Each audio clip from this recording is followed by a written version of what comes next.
37 influencers, including YouTubers, sued and 126 put on a watch list by BYD for negative reviews and press. It's enough to make you concerned, isn't it? Oh, and if you're wondering who this is, don't worry about him. That's my twin brother who didn't choose this life of YouTube or being an influencer, but rather law school. I thought we'd have him sit in on this video. No particular reason though.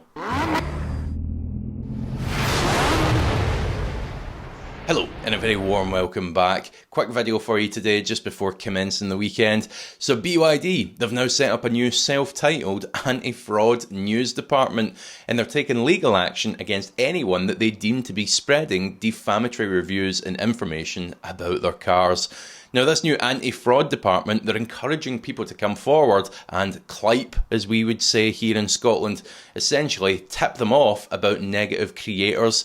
And they provide in return not an insignificant amount of money, as Inside EVs reports. To encourage tip-offs about potential smear campaigns, BYD is offering substantial bonuses.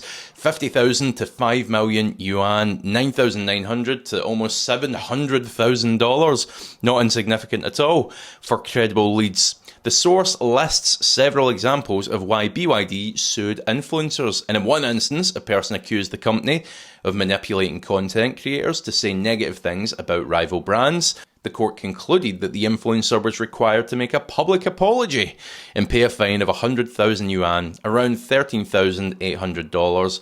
And another influencer was fined after making claims that BYD was financially unstable and on the verge of bankruptcy. I've no idea why those horrible, nasty influencers would comment on any of that. And of course, much of this litigious process, we can trace this back to those creators being based in China, where defamation is taken extremely seriously. And when you consider many of the larger companies, they're either state-owned or they've got very close ties to the likes of the Communist Party, you can see why negative comments, even if there is some truth to them, even if there's a basis to them, they just aren't tolerated. The problem for us here in the UK as consumers is those cars, they're coming to our shores thick and fast, and with no tariff like much of the EU or the US, the UK is right in the crosshairs. The Chinese EV market is completely saturated with massive cutthroat discounts all over the place, so understandably they're looking at where else they can sell their products, and the UK, well, is a prime location, isn't it? Now, I've never had an invite to one of their press events. This is the other thing I wanted to mention in this video. I wonder why I've never had an invite. I'm never going to get one now, am I? However, I do know many influencers who have had invites, and where this all gets rather seedy is some of them are being offered a payment to attend these events, which I do not agree with one bit, not whatsoever. No one should ever be paid to attend a press event, as it introduces bias. What it means is, for you watching a video, watching a review, you don't know if that review is glowing, you don't know if it's incredibly positive because it's a great car or just because it happened to be a great paycheck that creator received.